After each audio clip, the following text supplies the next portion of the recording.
is getting worse and worse. Welcome to the Now Report right here with me, Daddy Mato. Na mambo imekuwa mzito kule Mexico, America, Canada.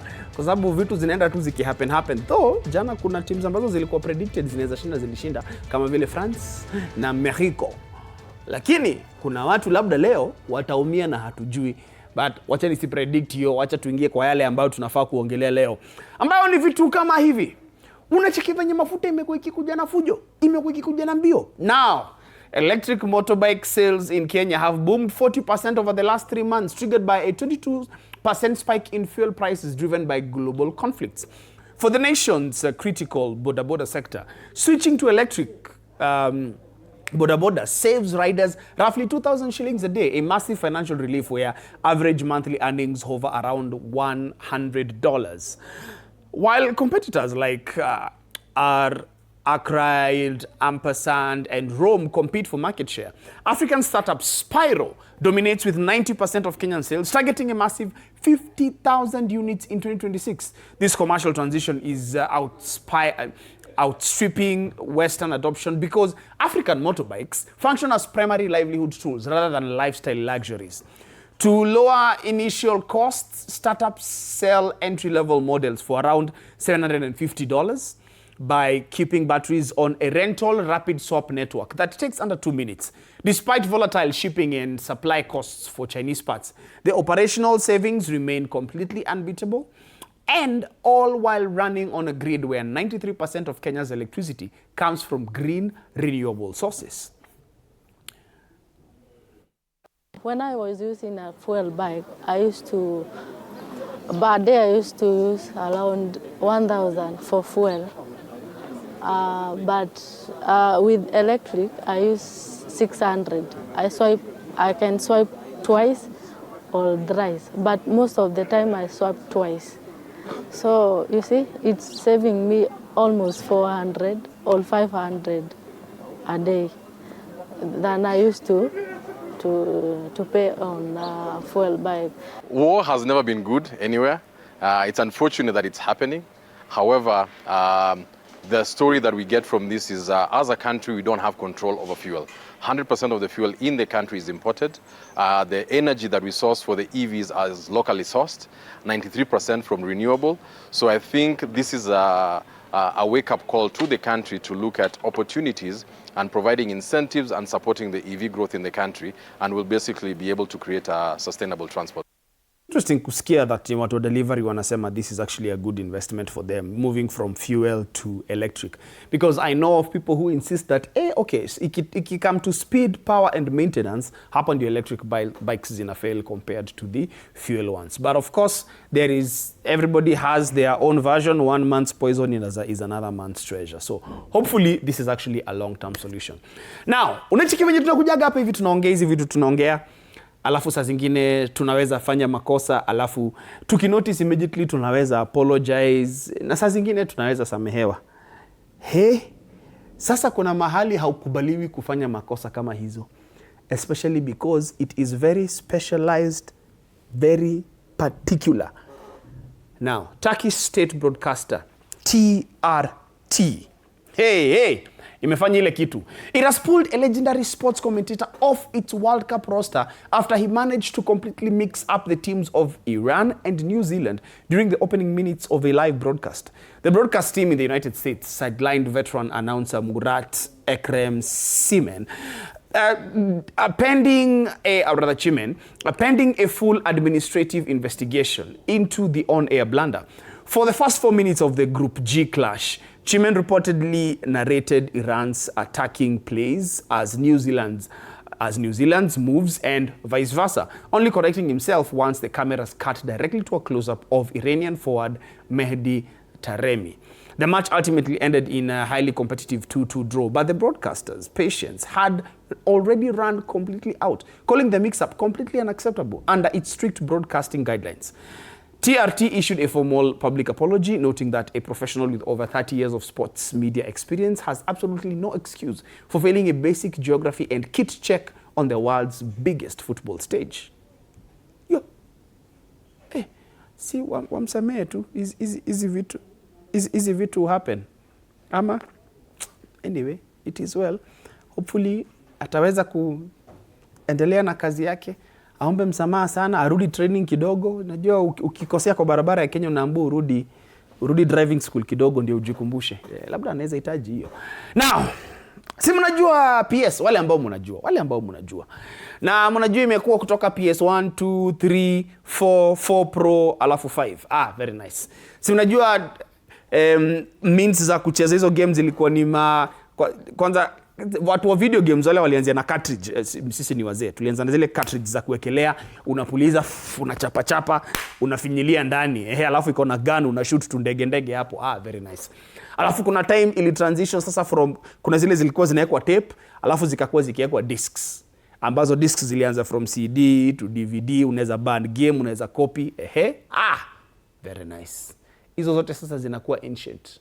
Because Sony Interactive Entertainment has officially announced a massive paradigm shift for physical media, confirming that it will completely discontinue the production of physical game discs for all new PlayStation titles starting January 2028. The corporate bombshell delivered via the official PlayStation blog outlines that all future releases after the cutoff date will exist solely as digital downloads that will be distributed through the PlayStation Store and code activation cards at brick-and-mortar retail stores. Sony defended the aggressive move as a natural evolution to align with widespread consumer behaviors, pointing out that digital downloads already accounted for nearly 80% of full game sales, that is, across the PlayStation ecosystem. While the policy change explicitly spares existing titles and any games launching prior to 2028, the decision has already ignited a ferocious storm of backlash across the gaming community, with preservation advocates, collectors, and retailers sounding alarms over the permanent death of true game ownership and the absolute erasure of the second-hand market. Kwa sababu ilikuwaga utanunua game, utumie game, uchoke nayo, uzie the next person aende nayo. Sasa udownload kwa console yako, na ni wewe peke yako unless unapeana logins zako ziende kwa mtu mwingine, ambao pia I don't think inaweza kuwa possible juu itabidi ameri download tena na wewe hutaweza kulogin kwa yako. Na hivi by the way ndivyo kuliendaga na movie. Venye tumeingia streaming, tulikuwa tunanunua tapes. You own the tape or you own the CD or DVD, unaenda unabaniwa. Sai ni Netflix and all those Prime, Amazon Prime ndio zina own hizo movie. Wewe unalipa ndio uzi watch. Yeah. Anyway, wacha turudi kwa World Cup kidogo, kwa sababu kuna haka kitu ni kakitu, because it's one of the absolute biggest folk heroes of this World Cup. That's Marlin the Duck. Marlin the Duck found his high-flying dreams abruptly grounded outside Estadio Azteca after strict FIFA regulations completely barred him, or her, it's a him, okay, barred it from attending Mexico's high-stakes match against the Czech Republic. In less than 2 weeks, the 2-year-old viral sensation went from casually wading through the streets of Mexico City in a miniature national jersey to visiting the presidential palace and even Netflix. Oh yes, this duck is on Netflix. While the beloved bird was allowed onto the stadium perimeter in a secure transport crate to film a quick television segment with Televisa. Tight security protocols strictly prohibit any animals inside the venue to safeguard their well-being, proving that even a global superstar cannot bypass the rules. Wanafaa kuje Kenya. Hundreds of passionate fans wearing duck hats loudly protested the exclusion of their favorite unofficial mascot, but Marlin's owner, Carla Gomez, remained entirely grateful for the crazy experience, insisting that his lucky charm energy would still guide the team from afar, while the rest of the family finally watched the match live from the stands.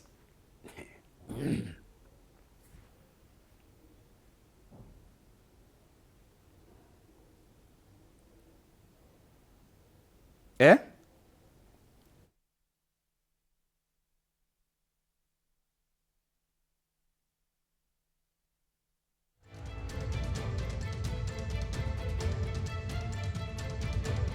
And now finally tukiwa tu pale World Cup.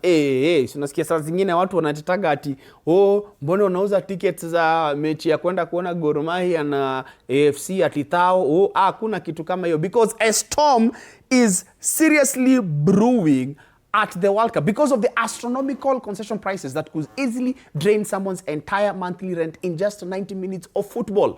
Spectators attending matches in the United States, Mexico, and Canada are facing absolute sticker shock, with basic stadium snacks like hot dogs and burgers being sold at premium prices that make luxury Nairobi restaurants look like cheap roadside kiosks.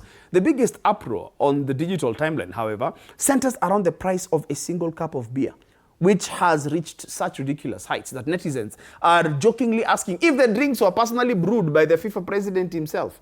While tournament organizers always insist that high operational costs and venue logistics dictate these steep markups, fans have loudly reminded them that loving the beautiful game shouldn't require taking out an emergency bank loan just to stay hydrated, proving that while the action on the pitch is world class, the robbery happening at the stadium food counter is on a whole different level. Already watu walikuwa sha complain kuhusu ticket prices. Na kwanza venye tunaingia sasa knockouts, they are 32, 16 and then quarters, semis and finali. Already kama una ticket ya finali sahi, usidhani hata unaweza pata. Sahau kabisa. Lakini imagine zishaisha. Hata ukicomplain, shida ni mahali mfuko yako iko. Hawezi. Anyway, leo tumekimbiza kwa sababu hump days hivyo ndivyo zinakuaga. That is Wednesday. WCW wako mpatia shout out hapo hivyo, ajipende, apendwe. Lakini kwa sasa wacha tuseme tumetamatisha hapo, tupatane kesho. And I hope DRC itafanya ile kitu leo. I hope Senegal itafanya ile kitu leo. Hao ndio watu nimeshikilia hivi waweze kupenya. Hadi hapo tumetamatisha. Simkae poa.